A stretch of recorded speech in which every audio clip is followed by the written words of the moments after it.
Assalamualaikum warahmatullahi wabarakatuh.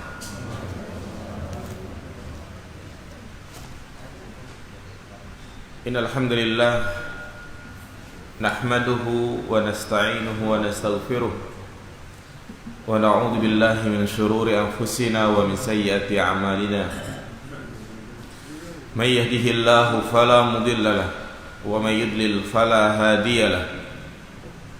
Asyhadu an la ilaha illallah wahdahu la syarika lah wa asyhadu anna Muhammadan abduhu wa rasuluh la nabiyya ba'dah. Allahumma salli ala Muhammad wa ala ali Muhammad.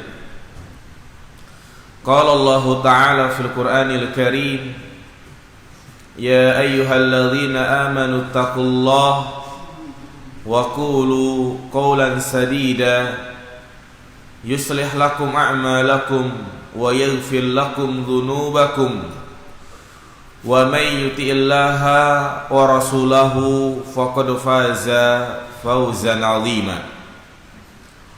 Wa qala an-nabiy sallallahu alaihi wasallam, fa inna asdaqal hadits kitabullah wa khairal hadi hadi Muhammadin sallallahu alaihi wasallam wa syarrul umuri muhdatsatuha fa inna kulla muhdatsatin bid'ah fa inna kulla bid'atin dhalalah wa kulla dhalalatin finnar.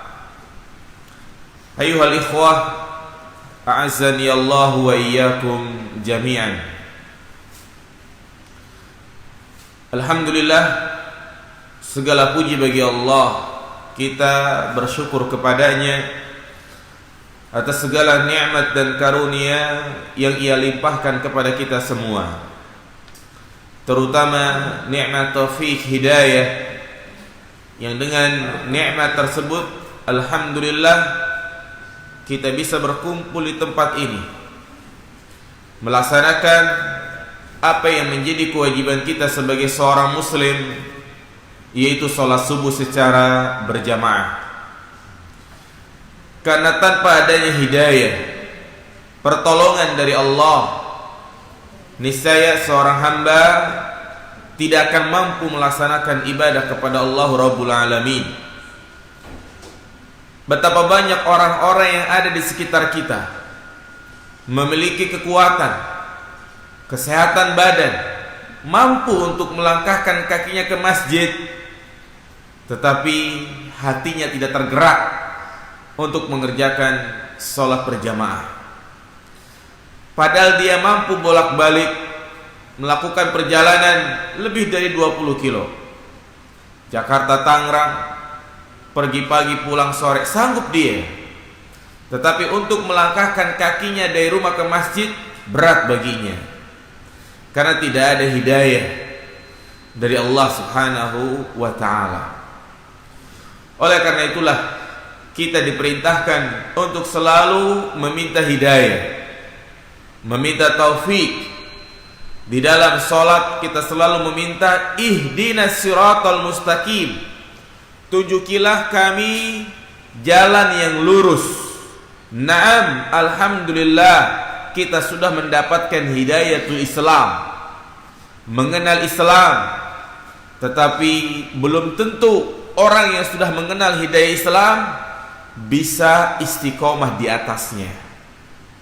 Maka tatkala kita meminta kepada Allah ihdinas siratal mustaqim, selain kita meminta hidayah, kita juga meminta kepada Allah agar diberikan keistiqomahan di atas hidayah tersebut. Demikian pula Rasulullah mengajarkan kepada kita, di mana beliau berdoa mengajarkan doa kepada Mu'adz bin Jabal, ya Mu'adz, inni uhibbuk, wahai Mu'adz, sesungguhnya aku mencintaimu. Janganlah kau tinggalkan untuk selalu membaca doa di akhir salatmu.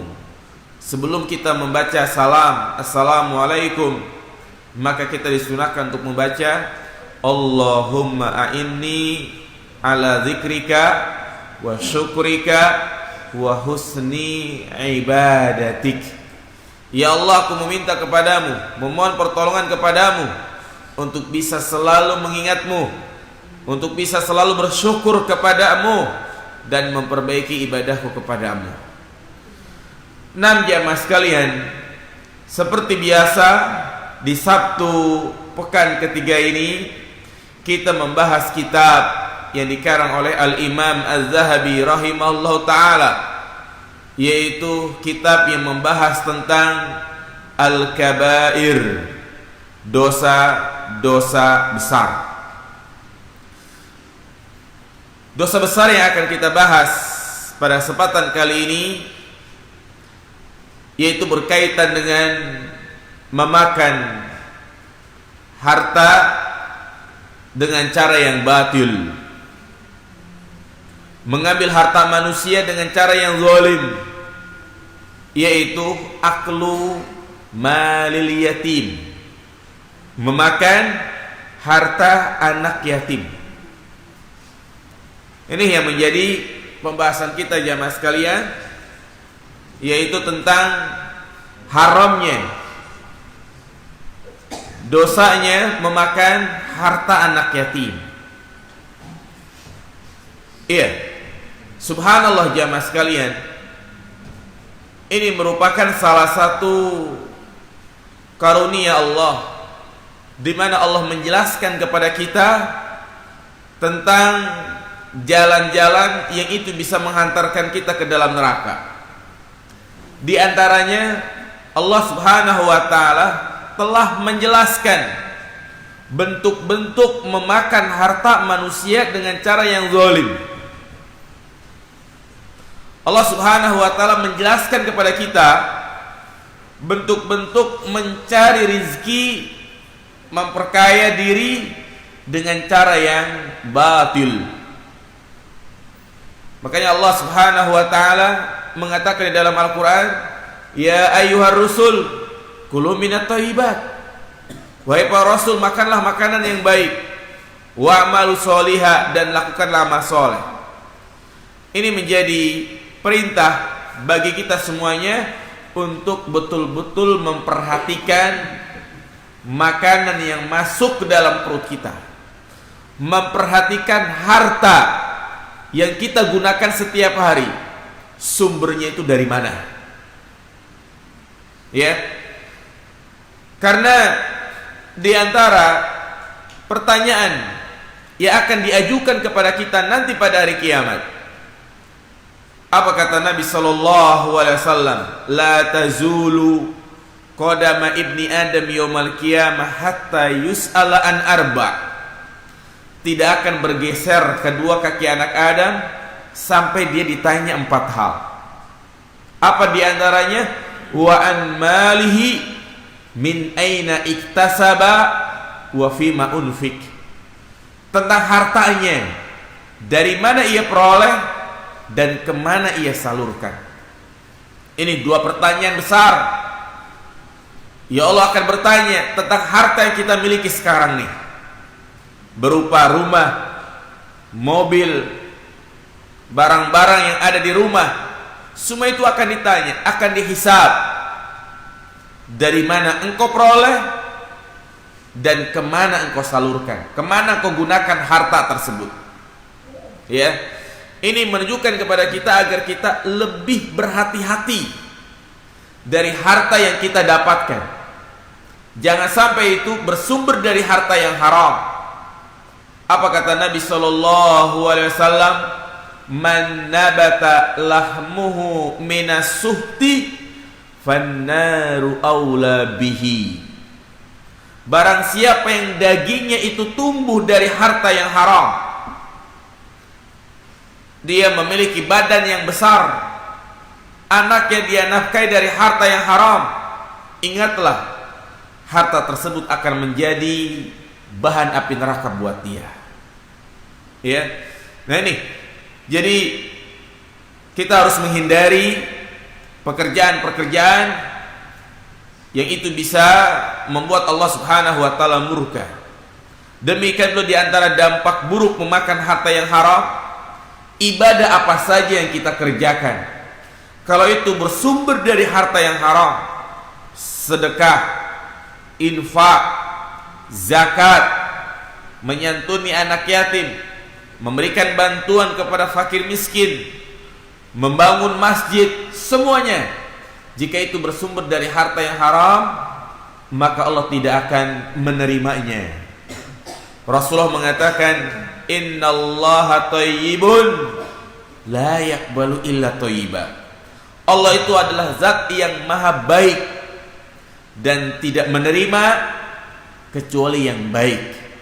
Orang yang melaksanakan ibadah haji ataupun umrah, hartanya itu bersumber dari harta yang haram, mungkin dia berbuat curang di kantornya, di tempat pekerjaannya, maka hajinya tersebut sia-sia.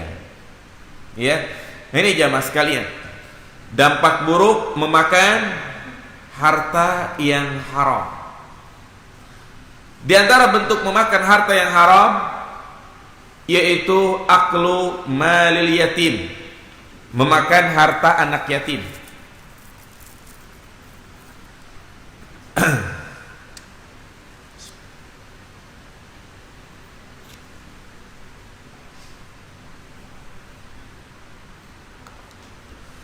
Jamaah sekalian, berbicara tentang anak yatim, apa yang dimaksud dengan anak yatim itu? Anak yang seperti apa dikategorikan anak yatim? Karena jika anak itu dikatakan anak yatim, maka dia memiliki hukum-hukum sendiri. Kita pun menyantuninya mendapatkan keutamaan khusus. Tidak seperti kita menyantuni anak yang bukan anak yatim. Al-yatim huwa alladhi mata abuhu wa huwa shaghirun qabla an yablugh. Anak yatim adalah anak yang ditinggal mati oleh bapaknya. Alladhi mata abuhu, yang ditinggal mati bapaknya dan dia masih dalam keadaan masih kecil. Qabla an yablugh, sebelum dia mencapai usia balik. Nah itu pengertian anak yatim simple. Itu orang anak yang ditinggal mati oleh bapaknya dalam keadaan dia masih kecil, belum mencapai usia balik. Maka dari pengertian ini, yang pertama, orang yang ditinggal oleh bapaknya, bukan ditinggal mati, tapi bapaknya itu misalnya kabur, menikah lagi, dan meninggalkan anak yang masih kecil, maka anak tersebut apakah termasuk anak yatim jemaah? Tidak, bukan anak yatim. Ya, termasuk juga bukan anak yatim, yaitu anak kecil yang ditinggal mati oleh ibunya. Jadi kalau ada anak ditinggal mati oleh ibunya, maka itu bukan anak yatim. Walaupun istilah kita namanya apa itu? Piatu. Ini cuma istilah saja. Ya. Karena kaitannya kalau kita katakan anak yatim, jika kita menyantuninya itu memiliki keutamaan khusus. Jadi anak yang ditinggal oleh bapaknya, bukan ditinggal mati, atau juga ditinggal mati oleh ibunya, maka yaitu bukan anak yatim. Abuhu, bapaknya, yaitu ayah kandungnya. Kalau ayah tersebut bukan ayah kandungnya, maka dia bukan anak yatim. Misalnya ayah biologis. Apa yang maksud dengan ayah biologis? Yaitu seorang laki-laki yang berzina dengan seorang wanita. Kemudian wanita tersebut mengandung, hamil, dan melahirkan seorang anak. Walaupun laki-laki ini jadi menikah dengan perempuan tadi yang dia zinahi, ya, artinya menikahinya itu setelah tahu kalau dia hamil, baik menikahinya tatkala dia masih dalam keadaan hamil atau dia menikahinya setelah dia hamil, tetap itu bukan bapak kandungnya. Ya, maka hanya sekedar dikatakan apa? Bapak biologis. Sehingga memiliki hukum-hukum yang berbeda dengan anak kandung seperti anak kandung lainnya. Dia tidak mendapatkan warisan.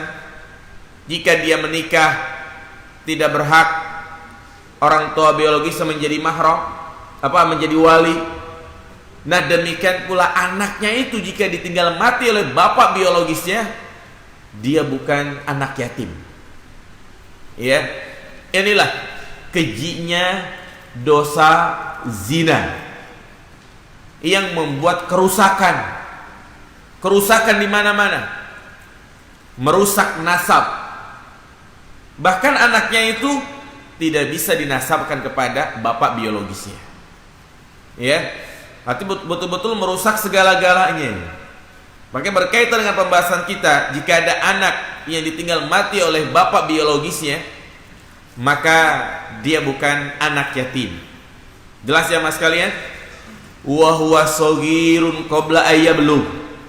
Dan dikatakan anak yatim adalah yang ditinggal mati oleh bapaknya dalam keadaan dia masih kecil, belum balik. Kalau sudah balik, anak tersebut usianya telah mencapai 15 tahun atau juga telah mengalami mimpi basah, khusus bagi wanita mengalami haid, maka dia bukan anak yatim. Ya. Bagaimana kalau memang dia juga belum mampu untuk mencari uang dan dia posisinya masih sekolah? Bolehkah kita menafkahinya? Boleh, tapi bukan termasuk dalam kategori menyantuni anak yatim. Bisa dipahami jamaah sekalian pengertian anak yatim? Yaitu alladzi mata abuhu wa huwa shaghirun qabla ayyablugh. Kemudian jamaah sekalian, tentu anak yatim terkadang dia memiliki harta. Dia memiliki harta peninggalan orang tuanya sebagai harta waris. Maka apabila ada orang tua yang memiliki kekayaan yang sangat banyak, kemudian dia meninggalkan anak yang masih kecil, maka anak-anak tersebut mendapatkan hak waris walaupun dia masih kecil, walaupun dia belum balik. Nah, berkaitan dengan pembahasan kita, banyak orang ketika melihat ada anak ditinggal mati oleh bapaknya meninggal harta yang begitu banyak, diambil harta anaknya itu. Ya, dia miliki mungkin oleh istrinya sebagai ibunya. Padahal ibunya mengambil berhak mendapatkan warisan hanya beberapa persen, tetapi dia beranggap anak saya masih kecil, akhirnya diambil semua bagiannya.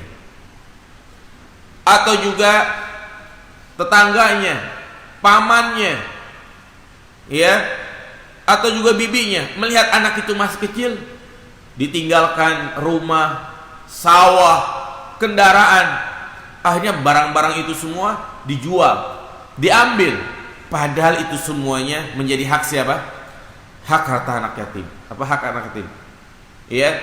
Demikian pula jamaah sekalian, anak-anak yatim yang ada di panti asuhan, kadang mereka mendapatkan bantuan, mendapatkan pertolongan dari orang-orang yang menyantuninya.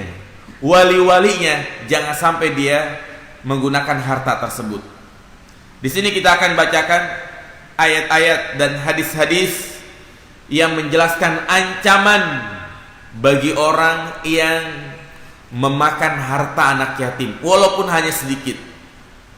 Di antaranya Allah Subhanahu wa taala memberikan ancaman mereka yang memakan harta anak yatim, menghardik anak yatim, mereka itu termasuk orang-orang yang mendustakan hari kiamat.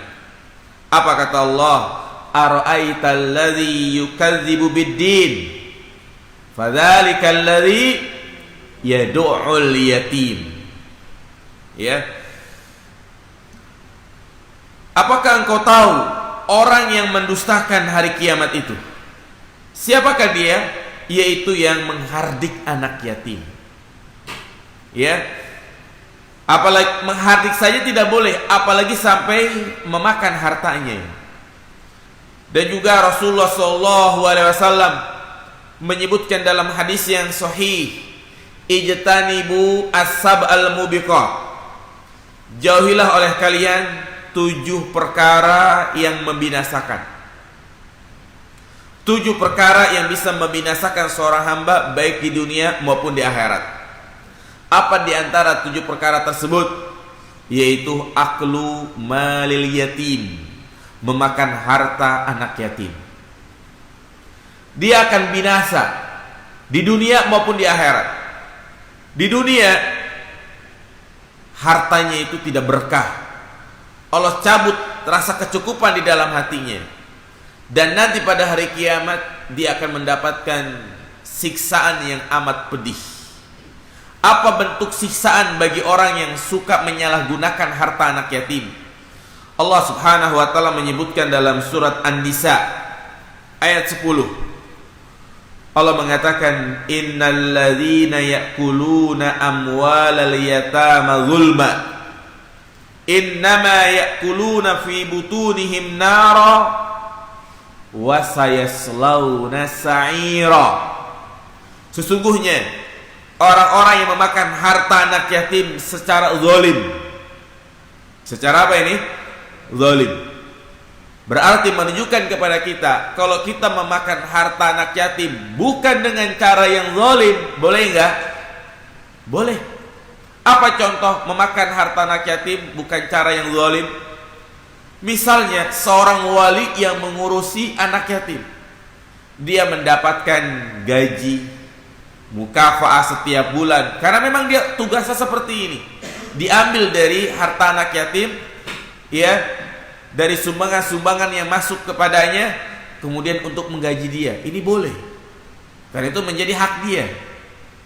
Ya, adapun selain itu menyalahgunakan, memanfaatkan harta anak yatim dengan cara yang zalim, apa kata Allah?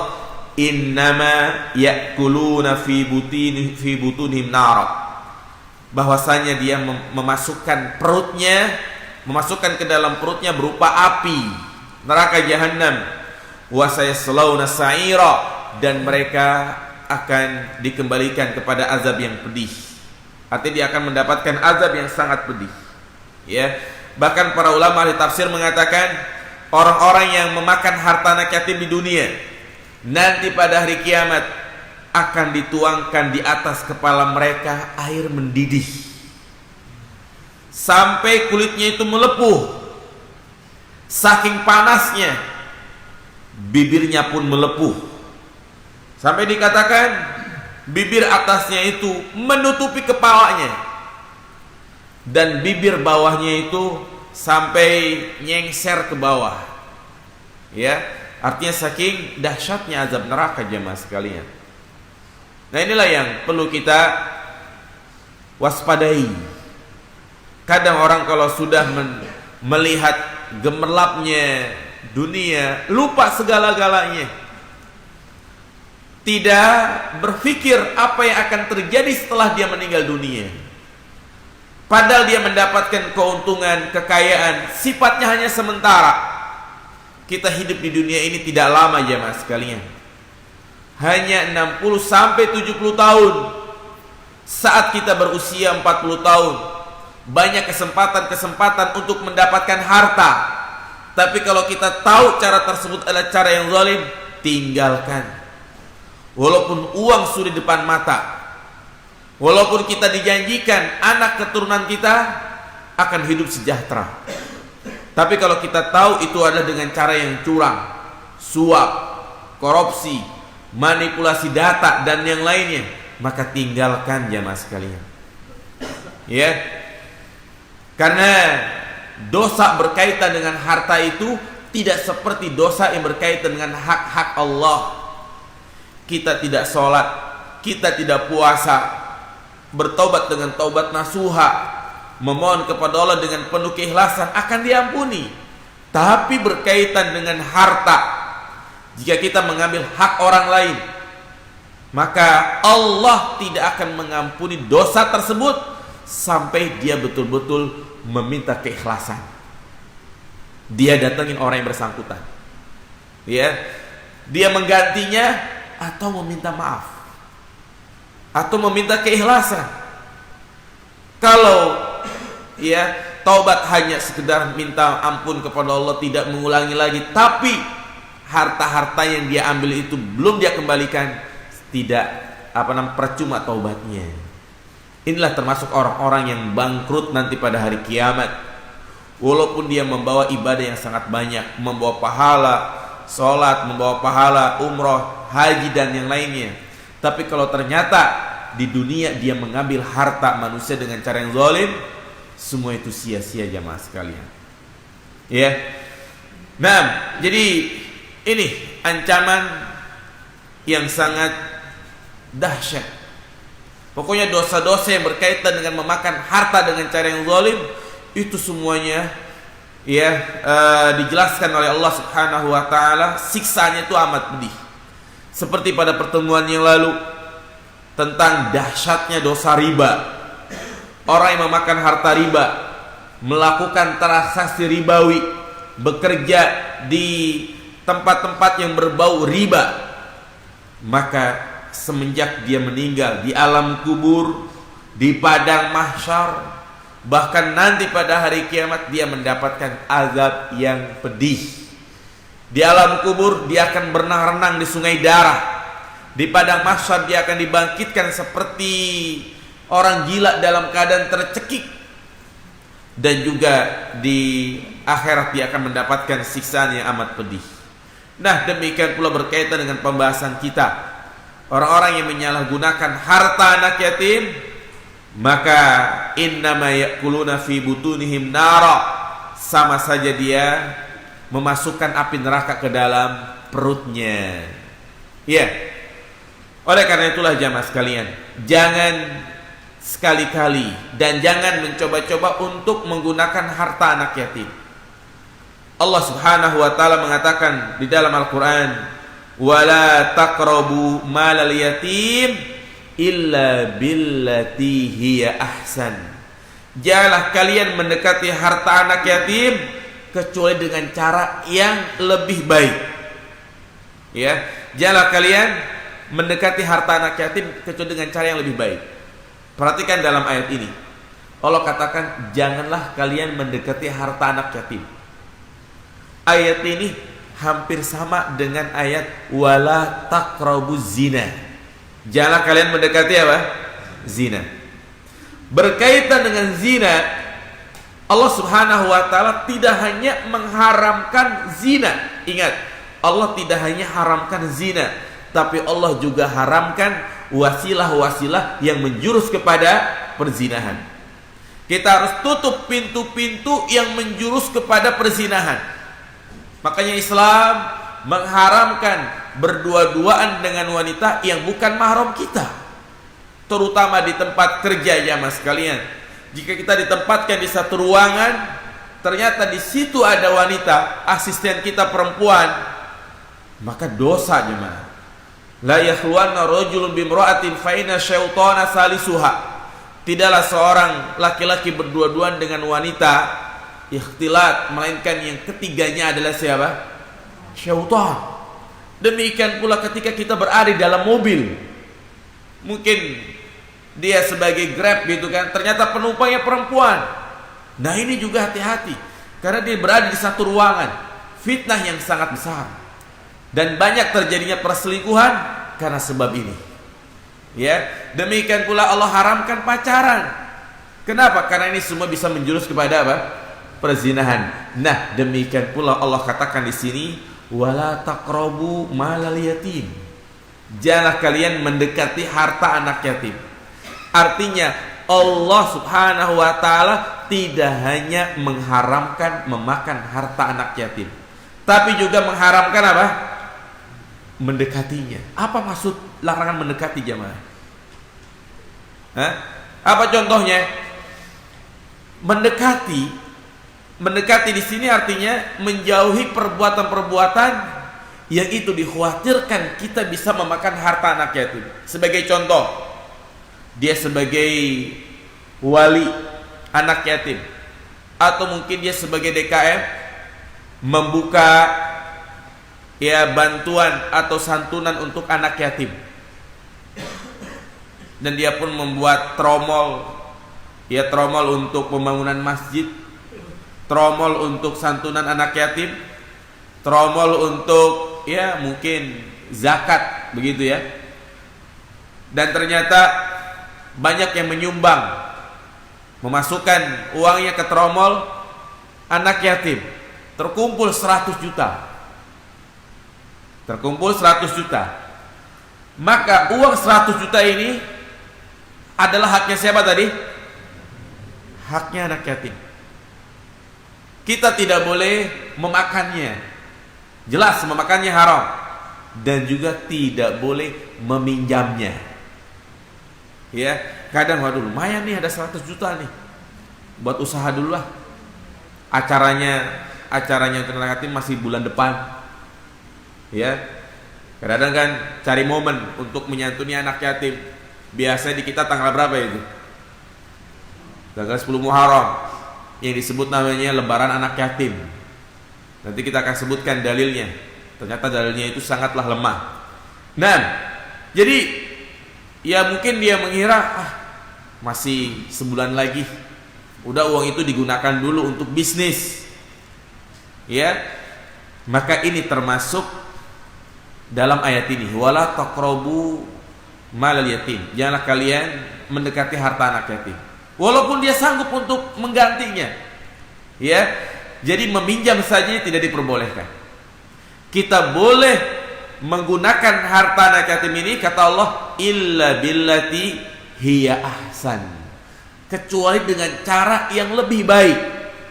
Artinya akan mendatangkan manfaat kepada anak yatim tersebut. Apa contohnya? Misalnya ada anak yatim yang mendapatkan warisan begitu banyak, miliaran, aset orang tuanya sangat banyak. Nah, ini anak ini masih usia 7 tahun. Masih usia 7 tahun. Maka dia sebagai walinya atau sebagai ibunya, dia gunakan harta itu untuk yang lebih bermanfaat. Artinya dia kembangkan hartanya. Daripada uang itu disimpan terus, khawatir mungkin diambil orang. Yang namanya uang kalau disimpan makin lama nominalnya itu akan apa? Sedikit. Maka mungkin dia belikan emas supaya nominalnya terus tinggi gitu kan. Maka ini diperbolehkan. Dengan catatan ketika dia gunakan harta itu untuk bisnis, dia yakin akan mendapatkan keuntungan. Tapi kalau ragu-ragu atau tidak yakin bisnis tersebut akan membawa kerugian, maka tidak boleh. Nah, ini yang dimaksud dengan illa billati hiya ahsan. Dia harus menggunakan harta itu dengan cara yang lebih baik. Atau juga diperbolehkan pengurus anak yatim memakan harta secara wajar. Jadi jangan berlebihan. Yang menjadi gaji dia nggak masalah. Atau juga kita keluarkan hartanya itu untuk zakat. Jadi anak yatim yang memiliki harta yang sangat banyak, tetap dia wajib apa? Wajib bayar zakat. Wajib bayar zakat. Nah, karena kewajiban zakat itu zakat harta, kembali kepada harta itu. Jika harta itu sudah mencapai nisab, sudah mencapai haul, maka para walinya mengeluarkan sebagian hartanya itu untuk membayar zakat. Itulah jamaah yang dimuliakan Allah Subhanahu wa taala tentang ancaman bagi orang yang memakan harta anak yatim. Kemudian sebaliknya, apa keutamaan, keistimewaan, pahala bagi orang yang menyantuni anak yatim? Rasulullah SAW memberikan kabar gembira bagi mereka yang baik kepada anak yatim. Apa kata Nabi? ana wa kafil yatim fil jannah hakadha wa asyara bis-sabbabah wal wusta wa farraja bainahuma syai'a. Nabi mengatakan, aku dan orang yang menyantuni anak yatim di surga seperti ini. Wa asyara bis-sabbabah wal wusta. Beliau mengisyaratkan jari telunjuk dan jari tengah. Wa farraja bainahuma syai'a, dan merenggangkan sedikit. Sekali lagi, Nabi mengatakan, aku dan orang yang menyantuni anak yatim itu seperti ini. Maksudnya apa seperti ini jamaah? Jari telunjuk lebih dekat sama jari tengah. Ya, Nabi tidak mengatakan seperti ini gitu kan? Tidak, tapi jari telunjuk dan jari tengah menunjukkan kepada kita bahwa orang yang menyantuni anak yatim itu nanti di surga. Berarti pertama perhatikan di sini, dia masuk dalam surga. Tidak hanya masuk dalam surga, tapi dia dikumpulkan bersama Nabi Shallallahu Alaihi Wasallam. Ini keutamaan khusus, ya, pahala khusus yang akan didapatkan bagi orang yang menyantuni anak yatim. Dia akan masuk surga dan di surga dikumpulkan bersama Nabi. Subhanallah, ini adalah keutamaan yang sangat besar, di mana mereka akan dikumpulkan bersama Nabi mereka. Nah, dan khususan ini berlaku bagi orang yang menyantuni anak yatim, bukan bagi yang lainnya. Makanya tadi saya sampaikan, jika ada seorang anak yang ditinggal mati oleh ibunya, bapaknya masih ada, tapi kita lihat anak itu telantar, nggak ada yang ngurusin. Bapaknya masih ada, mungkin bapaknya sibuk kerja gitu kan. Bolehkah kita memberikan bantuan kepada dia? Boleh. Tapi pahalanya tidak seperti menyantuni anak yatim. Ya. Nah, dan menyantuni itu sifatnya luas. Nabi hanya mengatakan ana wa kafil yatim. Ya. Umum, imma mencakup di dalamnya menanggung semua yang berkaitan dengan kebutuhan hidupnya, ya, mengurusinya, atau juga kita sekolahkan dia, kita yang menanggung SPP-nya semuanya, uang pakalnya, kita berikan baju untuk dia. Atau juga bagi seorang ibu yang tinggal mati oleh suaminya, meninggalkan anak kecil, maka ibunya itu ngurusin anaknya, maka dia mendapatkan keutamaan ini. Paham gak jemaah? Jadi ibunya itu ngurusin anaknya itu sama saja dia mengurusi anak yatim. Ya, makanya bagi seorang ibu tidak boleh dia mengambil harta anaknya itu menjadi warisan dia. Kalau dia ingin mendapatkan pahala, dia nafkahi. Iya. Jadi mencakup semuanya, menanggung, menyantuni, mengurusi. Dan juga perlu diingat, perintah untuk menyantuni anak yatim ini secara umum, tidak dikhususkan pada hari-hari tertentu. Artinya kapan saja kita boleh menyantuni anak yatim. Tidak dikhususkan pada tanggal berapa? 10 Muharram, yang banyak diistilahkan lebaran anak yatim. Maka penetapan tanggal 10 ini sebagai hari raya anak yatim ini tidak ada dalilnya. Kenapa jamaah sekalian? Untuk menentukan hari itu adalah hari raya, ini membutuhkan hujah yang sangat kuat. Sedangkan di dalam Islam hari raya besar cuma berapa? 2, hari raya Idul Fitri dan Idul Adha. Ya. Dan juga menyantuni anak yatim ini harus betul-betul kita jaga hati kita. Kenapa? Karena ada sebagian orang yang menyantuni anak yatim itu ria. Ya, dia kumpulkan anak yatim ke rumahnya 20 orang, 100 orang, mengadakan acara-acara khusus. Kemudian memberikan bantuan secara simbolis. Ya, dipoto pokoknya dia publikasikan. Nah, ini nggak boleh. Kadang banyak orang yang seperti itu. Walaupun mungkin tujuannya baik, tapi ini khawatir termasuk apa? Riya. Sedangkan riya ini adalah penyakit hati yang sangat membahayakan.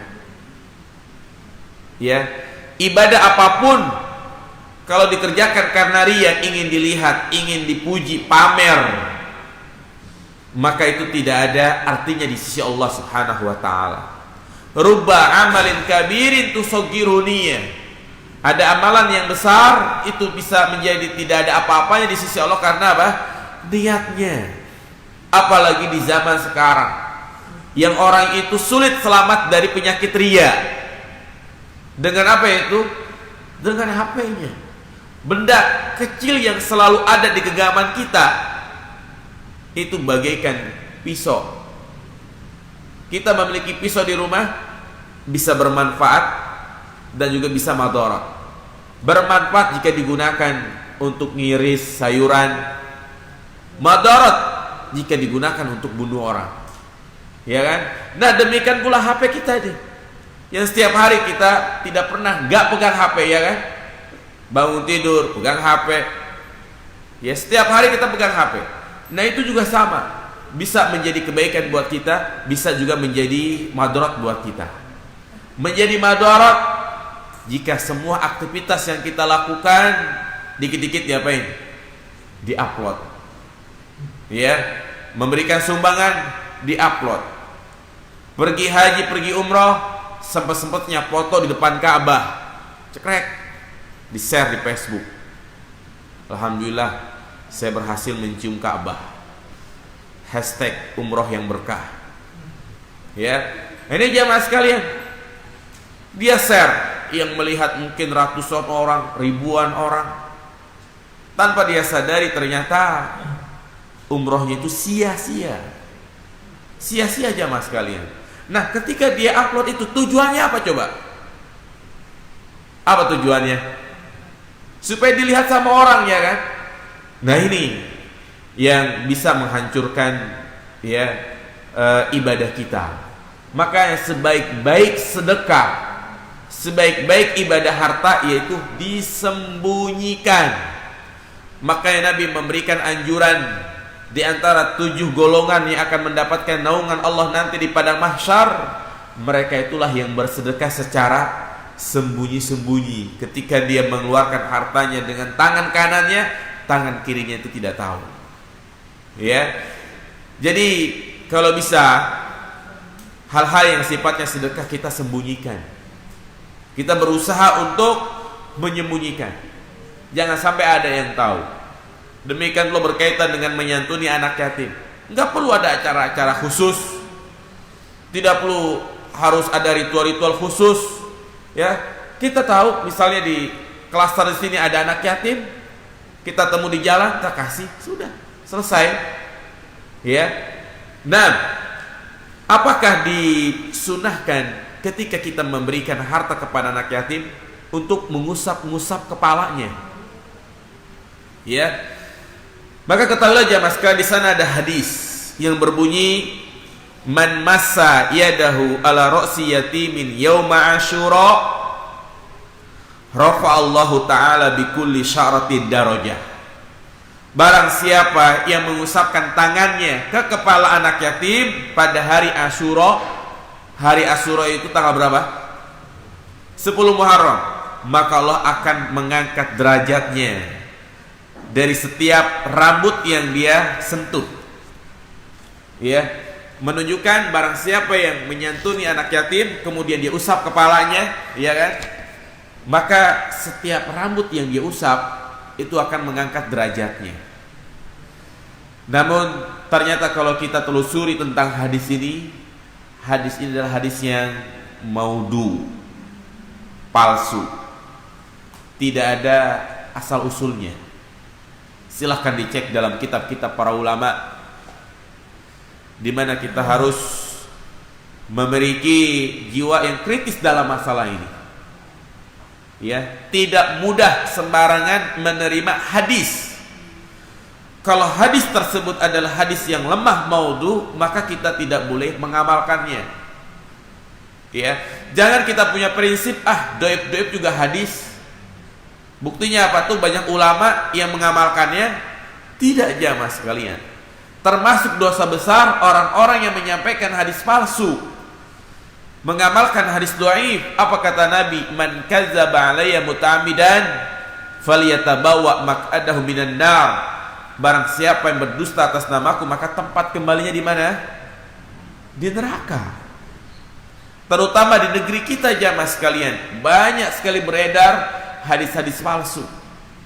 Nah ini nih, menjelang masuknya bulan suci Ramadan, ya, banyak hadis-hadis palsu beredar. Seperti misalnya yang perlu kita ketahui, walaupun hadis ini sering kita dengar, hampir setiap kita memasuki bulan suci Ramadan, ustadz-ustadz ngisi kultum pasti menyampaikan hadis ini. Yaitu misalnya hadis yang berbunyi awwalu rahmah wa awsatu maghfirah wa akhiru itkum minan nar. Ya, bulan suci Ramadan 10 hari pertama adalah apa? Rahmat. 10 hari yang kedua adalah maghfirah. 10 hari yang ketiga adalah pembebasan dari api neraka. Ini kan yang sering kita dengar, jamaah. Nah, pernah nggak jamaah ngecek ke kitab-kitab hadis? Saya yakin nggak pernah. Ya, kalau kita teliti ulang, ternyata itu tidak ada dasarnya, jamaah. Walaupun artinya bagus, memberikan motivasi agar kita semangat ibadah, tapi kalau hadisnya itu hadis yang lemah, tidak boleh disampaikan. Bahkan hadis ini juga bertentangan dengan hadis yang lebih sahih, di mana Rasulullah mengatakan dalam hadis riwayat Imam Tirmidzi, yaitu inna lillahi itqa minan nar wa dzalika kulla lailah. Sesungguhnya Allah memerdekakan hambanya dari api neraka, dan itu terjadi setiap malam di bulan suci Ramadan. Jadi pembebasan dari api neraka terjadi kapan? Setiap malam, bukan hanya 10 hari terakhir saja. Bagaimana jika misalnya ada orang yang mengeluh, wahai Ustadz, gimana kalau saya meninggalnya itu di 10 hari pertama? Berarti saya nggak dapat 10 hari yang terakhir. Berarti nggak dapat dong itkum minan nar. Ya, padahal dalam hadis yang sahih, pembebasan dari api neraka itu terjadi setiap malam. Demikian pula hadis yang paling banyak beredar, yaitu suntus shaimi tasbih wa naumuhu ibadah. Diamnya orang yang berpuasa seakan-akan dia bertasbih. Wa naumu ibadah, dan tidurnya adalah apa? Ibadah. Karena sering mendengar hadis ini, sehingga di siang hari bulan suci Ramadan kerjaannya apa? Tidur. Dibangun sama istrinya, mas kerja, mas gawe. Tidurkan ibadah. Naam tidur ibadah kalau tidur pada kadarnya. Qailulah ba'da zuhur, setengah jam, 1 jam, silahkan. Kalau ini ba'da subuh, udah gelar selimut gitu kan, bangun-bangun jam 2, jam 4 sore gitu kan, langsung buka puasa. Malamnya bergadang main game Mobile Legends. Ya, maka ini puasa yang sia-sia, jamaah. Ya. Jadi, nah ini menjelang bulan Ramadan, sibukkan dengan membaca Al-Quran. Dari sekarang kita harus punya cita-cita. Jangan sibukkan dengan main game. Jangan sibukkan dengan hal-hal yang tidak bermanfaat. Jangan pula sibukkan dengan kita membaca berita-berita politik yang membuat hati ini sakit. Sibukkan dengan hal-hal yang bermanfaat. Ya, terutama di zaman yang penuh dengan fitnah ini, jamaah sekalian. Tahan sikap kita. Ya, jangan sampai terjadi permusuhan di tengah-tengah umat Islam. Dan inilah keadaan yang sangat nyata, di mana umat Islam itu diadu domba. Ya, umat Islam betul-betul diadu domba. Sehingga kita harus betul-betul menjaga sikap, harus bijak menyikapi keputusan-keputusan yang ada. Jangan sampai peristiwa 98 terulang lagi. Karena ya, kalau sampai terulang, hilangnya nyawa seorang muslim satu saja, itu bahayanya luar biasa. Rasulullah SAW mengatakan, la zawalu dunya ahwan indallah min qatli mu'minin bighairi haqqin. Ya, hilangnya dunia, hancurnya dunia itu lebih ringan di sisi Allah daripada terbunuhnya seorang mukmin tanpa ada alasan yang dibenarkan. Ya, kembali kepada pembahasan kita.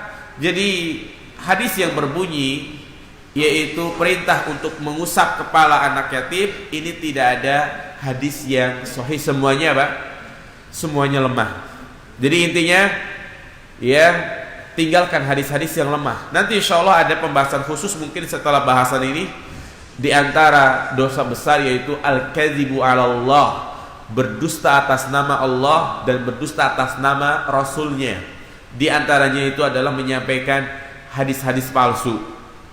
Ada juga hadis palsu yang paling banyak beredar ketika kita memberikan motivasi kepada anak kita untuk belajar, untuk pondok pesantren.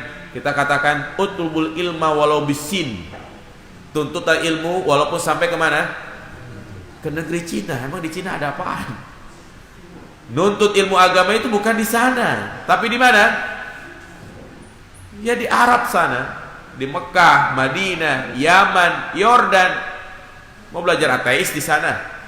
Nah, kemudian yang paling terakhir berkaitan dengan pembahasan ini, yaitu apa hukum kita mengadopsi anak yatim, jemaah? Boleh gak jemaah sekalian? Ada misalnya terjadi bencana alam, tanah longsor, tsunami, gempa bumi. Ternyata ada bayi yang selamat. Ya, kedua orang tuanya meninggal. Pastinya bayi ini kalau tidak ada yang ngurus, siapa yang ngurus? Boleh ya kita adopsi jamaah sekalian? Ya, boleh. Demikian pula misalnya di rumah sakit ada seorang ibu yang melahirkan, anaknya udah banyak, udah ada satu losin gitu kan misalnya, udah nggak bisa ngurusin, capek, bingung. Akhirnya dia mempersilahkan kepada siapa saja, siapa yang mau adopsi. Boleh gak ini? Boleh.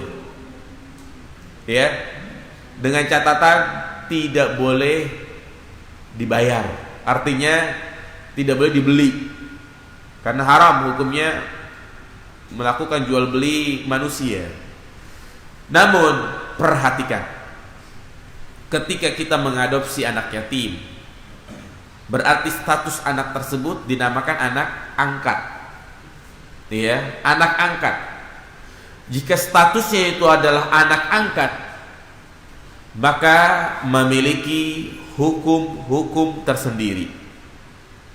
Yang pertama, anak angkat tersebut tetap dinasabkan kepada orang tua kandungnya. Ya, misalnya anaknya itu namanya dikasih nama Zaid, bapak angkatnya Umar misalnya, bapak angkatnya Umar. Kemudian bapak aslinya itu Utsman, maka tidak boleh dia mengatakan Zaid bin Umar, tapi harus dikatakan apa? Zaid bin Utsman. Nah ini, jadi walaupun kita mengadopsi anak itu sejak kecil, sejak bayi, tidak boleh dinasabkan kepada bapak angkatnya, haram. Ya, apa kata Allah Subhanahu wa taala? Ud'uhum li abaihim. Panggillah mereka dengan nama bapak mereka. Ayat ini turun ketika Nabi sallallahu alaihi wasallam mengangkat seorang anak. Nabi pernah mengangkat anak angkat jamaah. Siapa? Iya, Zaid bin Haritsah. Zaid bin Haritsah seorang budak yang masih kecil. Ya, kepunyaan istri Nabi Khadijah. Akhirnya Khadijah ini pun menghadiahkan Zaid ini kepada Nabi. Nabi pun senang, bahagia. Maka Zaid ini pun diangkat menjadi anak angkat. Nabi pun membawa Zaid ke depan Ka'bah seraya mengatakan mengumpulkan banyak orang, ya, sesungguhnya Zaid ini adalah sekarang anakku, maka panggillah Zaid bin Muhammad, bukan Zaid bin Harisah, panggillah Zaid bin Muhammad. Tidak lama kemudian turunlah ayat ud'uhum liabaihim, panggillah mereka dengan nama-nama bapak mereka, ya. Dan demikian pula dalam pengurusan surat-surat, aktenya, kakak, semuanya, ya, harus dinisbatkan kepada bapak kandungnya. Tidak boleh dinisbatkan kepada, ya, bapak angkatnya, kecuali jika memang sudah terjadi harus merubah akte segala macam, susah sudah, ya. Tapi di kemudian hari jika ada yang bertanya, sampaikan kalau itu adalah anak angkat. Nah, ini hukum yang pertama, tidak boleh dinisbatkan kepada bapak angkatnya. Yang kedua, ya, anak angkat jamaah sekalian, misalnya kita ini ngadopsi anak yatim, maka anak yatim tersebut tidak berhak mendapatkan warisan dari kita, ya. Jadi tidak ada dalam Al-Quran aturan yang menyebutkan bahwa anak angkat itu mendapatkan warisan. Tidak boleh. Tidak ada. Lalu bagaimana kalau anak tersebut sejak kecil sampai dewasa bersama kita dan juga banyak mengurusi kita, bahkan dia lebih baik daripada anak kandungnya yang lain. Kemudian, ya, dia berpikiran, kasihan kalau saya meninggal dia nggak dapat jatah karena tidak dapat apa? Dapat warisan. Boleh nggak kita menulis wasiat untuk memberikan sebagian harta kita untuk dia? Boleh nggak jamaah? Boleh. Tapi juga ada aturan lagi. Apa aturannya? Aturannya itu tidak boleh lebih dari sepertiga hartanya, ya. Artinya kalau dia ingin berwasiat harta untuk anak angkatnya tersebut, ya, tidak boleh melebihi sepertiga. Maksudnya apa tidak boleh sepertiga?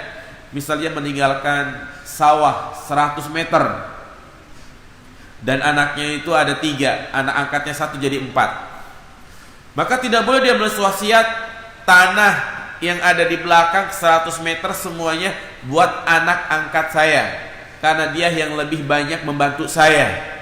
Tidak boleh, ya. Jadi dia boleh mendapatkan wasiat harta, tidak boleh lebih dari apa? Sepertiga dari harta si mayit. Kemudian yang ketiga jamaah sekalian, anak angkat. Nah, ini yang perlu diperhatikan. Anak angkat itu bukan mahram. Sekali lagi, bukan mahram. Jadi hati-hati kalau dia mengangkat anak angkat itu laki-laki misalnya, maka ibu angkatnya itu bukan mahram baginya. Demikian pula kalau dia mengangkat anak perempuan, maka bapak angkatnya itu bukan mahram bagi anaknya. Dan ini salah satu kesalahan yang banyak terjadi, yaitu di mana banyak orang yang nggak paham masalah ini. Dia ngadopsi anak dari kecil gitu kan, ya, sampai dewasa biasa aja. Yang namanya bukan mahram, ya namanya bukan mahram jamaah sekalian. Kalau anaknya perempuan sudah dewasa, sudah balik, di depan bapaknya itu harus selalu pakai apa? Pakai jilbab, ya, nggak boleh salaman. Kenapa nggak boleh salaman? Bukan mahram. Nggak boleh tinggal berdua-duaan di dalam rumah. Ketika istrinya kerja, dia berdua-duaan dengan anak angkatnya. Tidak boleh. Ya, kenapa? Karena bukan mahram. Ini satu kesalahan yang banyak di masyarakat kita ketika dia mengangkat anak. Jadi biasa aja. Yang namanya bukan mahram, ya punya hukum-hukum tersendiri. Bisa dipahami jamaah? Nah, lalu bagaimana supaya dia menjadi mahram? Gimana cara jamaah sekalian? Ya, yang pertama, mungkin solusinya agar dia bisa menjadi mahram, Artinya yang pertama, kalau bisa dia ngangkat anak itu bukan anak orang lain, tapi masih ada hubungan saudara. Mungkin dia ngangkat anak adiknya, anak pamannya, ke statusnya ponakan, begitu. Atau yang kedua, ketika dia masih kecil, segera untuk disusuin. Terus gimana? Nggak keluar susunya? Ya datang dokter, tanya caranya bagaimana. Disusuin supaya anak itu menjadi apa? Anak sepersusuan. Jelas? Atau yang ketiga, lihat saudara-saudara dia, saudara kita maksudnya. Kita ini pengen ngangkat anak nih, ya. Lihat adik kita, kakak kita, bibi kita, ada yang nyusuin nggak? Kalau ada yang nyusuin, udah suruh anak angkat kita nyusu kepada adik kita. Jadi kan statusnya apa ini? Saudara sepersusuan. Maka itu bisa menjadi mahram. Ya. Nah ini masalah yang penting untuk kita ketahui. Jadi siapa saja yang ngangkat anak, ya nggak bisa itu menjadi mahram. Kemudian juga yang keberapa ini? Yang pertama tadi apa? Nggak boleh memanggil dengan menasabkan kepada siapa? Bapak angkat. Yang kedua, dan mendapatkan warisan. Yang ketiga, bukan mahram. Yang keempat, bapak angkatnya itu tidak boleh menjadi wali nikah. Ya, tidak boleh menjadi wali nikah. Jadi harus mencari orang tua kandungnya apabila anaknya itu perempuan yang mau menikah. Ya. Kemudian kalau tidak ada, maka cari wali hakim. Dalam hal ini ya KUA, orang-orang yang diwakilkan. Nah, jamaah sekalian, kalau misalnya dia punya anak angkat gadis usia 25 tahun dan dia usia mungkin 40 tahun, istrinya meninggal, boleh nggak bapak angkatnya menikah sama anak angkatnya ini jamaah? Boleh nggak? Boleh. Secara hukum Islam boleh, ya, karena tadi bukan mahram, tidak ada hubungan sama sekali. Iya. Jadi itu mungkin yang bisa kita sampaikan berkaitan dengan pembahasan kita, yaitu tentang apa? Memakan harta anak yatim. Barangkali sampai di sini aja. Silakan mungkin di antara jamaah yang ingin bertanya, tafadhol. Silakan mau bertanya.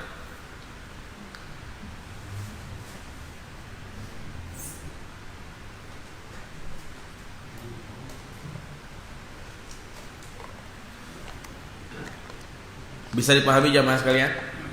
Silakan, Pak. Dalam pengelolaan harta anak yatim tadi, memang ketika sebagai wali ya, itu perlu disampaikan dulu nggak ke anak itu bahwa kita akan mengelola hartanya, atau mungkin harus dibuat satu perjanjian? Maksudnya gimana itu? Ya harta dia, dia masih kecil, kita mau kelola, misalkan diberikan emas lah atau apa gitu kan, perlu disampaikan dulu nggak kalau harta dia akan kita kelola? Tidak perlu ya. Tidak perlu. Kenapa? Karena yang namanya anak yatim belum paham masalah-masalah seperti itu, ya. Tetapi kita sebagai walinya ya harus betul-betul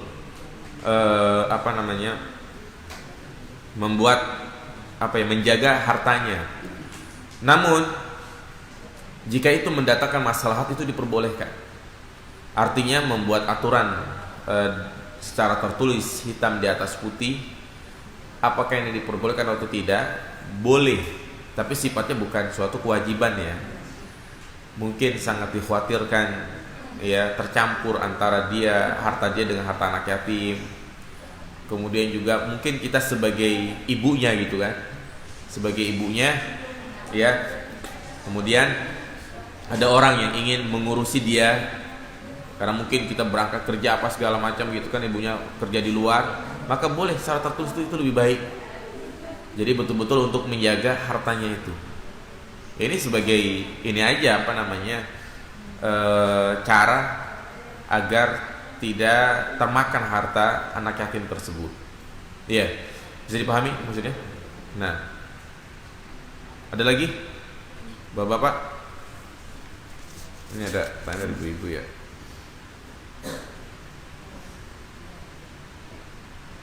Bagaimana sebaiknya bila memberikan pinjaman uang untuk modal usaha di mana ada pembagian hasil dari usaha tersebut? Jamaah yang dimuliakan Allah Subhanahu wa taala, berkaitan dengan memberikan pinjaman kepada orang lain, maka ada dua transaksi yang berbeda hukum.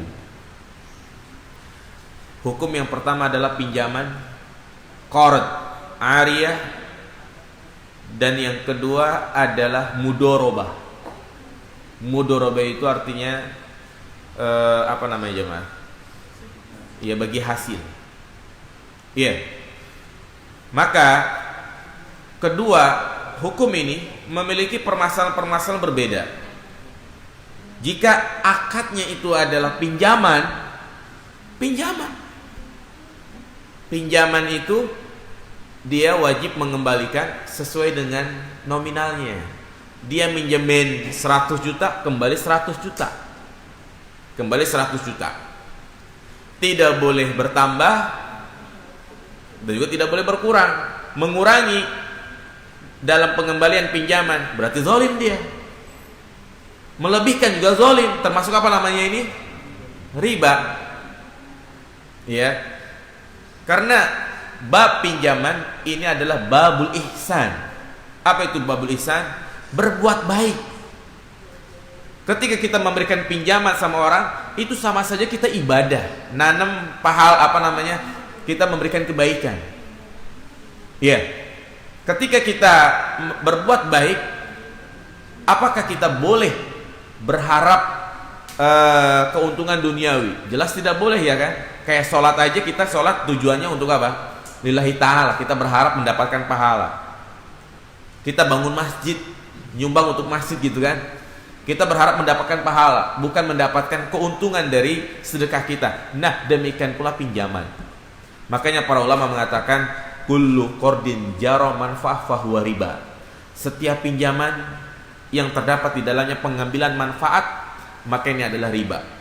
Pengambilan manfaat di sini baik bentuknya dia menambah utangnya itu 100 juta menjadi 110 juta, atau juga mengambil manfaat dengan cara yang lain. Nih, duit saya pinjemin buat antum 100 juta, tapi ada saudara saya mau ngontrak di kontrakan antum, kasih ya. Atau juga mobil antum anak pakai. Beda dengan gadai. Ingat ya, kalau gadai itu hanya jaminan, tidak digunakan. Tapi dia mengatakan, ini saya pinjemin 100 juta, tapi ya mobil antum anak pakai sebulan.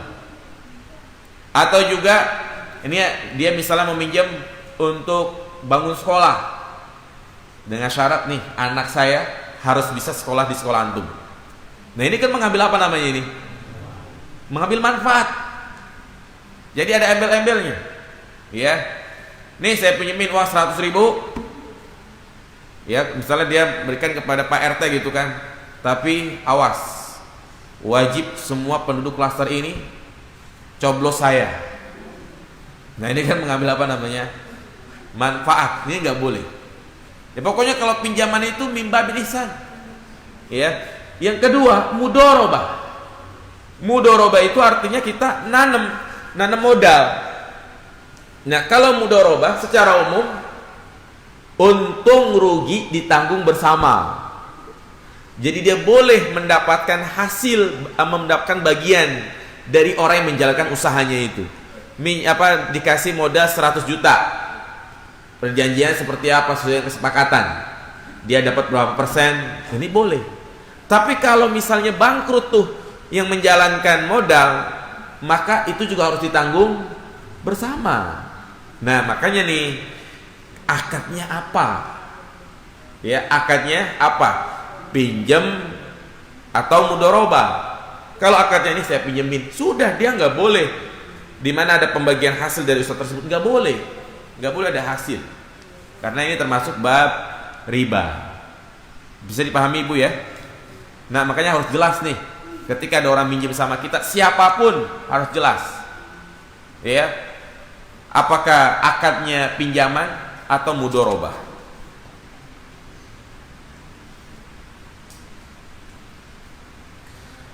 Apakah dana talangan haji juga termasuk riba? Bagaimana orang tua yang sudah terlanjur menggunakan itu, sah atau tidak ibadahnya?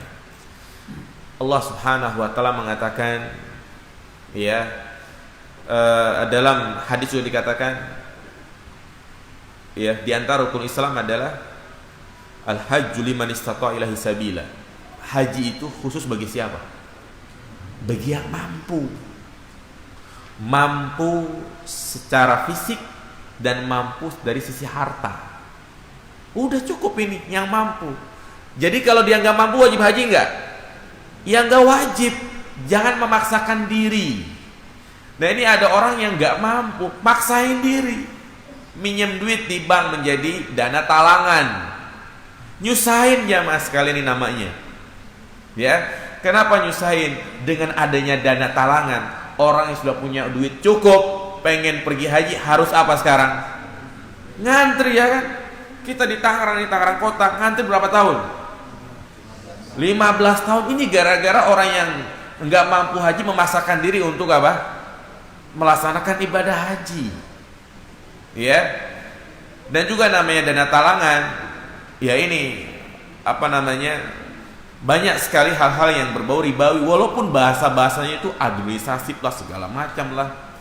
Jadi kita jangan dipaksain. Ya. Apalagi untuk mendapat artinya kalau memang sudah kita punya duit 20 juta udah gak apa-apa untuk dapat kuota. Ya, tapi kalau nggak punya ya sudah, jangan pakai dana talangan haji. Kalau memang sudah terjadi ya sudah, tinggal dia bertobat kepada Allah untuk tidak mengulangi lagi.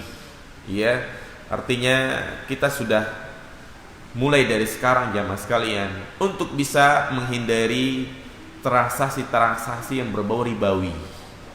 Ya. Dan juga jangan sekali-kali pinjam di bank walaupun untuk usaha. Ya, hindari jamaah sekalian. Karena yang namanya pinjaman di bank ya gitu. Ya, banyak embel-embel ribanya. Apalagi mereka mempercantik istilah riba dengan apa itu? Dengan bunga. Udah, kita hidup qanaah apa adanya, semampu kita. Usaha punya modal 10 juta, udah itu jalanin. Iso itu lebih berkah daripada kita usaha besar, resiko tinggi, utang di mana-mana. Jangan sampai gaji kita, hasil usaha kita itu tergerus dengan hutang. Seperti orang mancing lama-lama dapat gitu kan 10 ekor, tapi di belakang diambilin orang. Seperti itu kita kerja banting tulang dari pagi sampai sore hanya untuk apa jamaah? Nutupin utang. Makanya jangan hidup itu jangan gede gaya. Ya kan? Gaya mobilnya baru. Setiap keluar mobil baru, Trios, Ras yang baru gitu kan, ambil. Ya kan? Gaya. Seharusnya malu. Ya, mobilnya itu belum apa jamaah? Belum lunas gitu kan. Lebih enak dia pakai mobil ya Kijang kapsul gitu kan. Yang tahun 2000-an, tahun 98, 90-an, tapi nyaman. Karena apa? Gak ada utang, bebas. Ingat, hidup yang paling bahagia adalah hidup orang yang gak punya apa? Gak punya utang. Itu deh. Ya, kita makan di pinggir jalan, ya, apa namanya, puas, bahagia, apa adanya. Tapi kalau orang rumahnya kredit, motornya kredit, mobilnya kredit, punya kartu kredit, perabotan di dapur Tupperware kredit, macam. Ya, gaji 10 juta tidak dia nikmatin.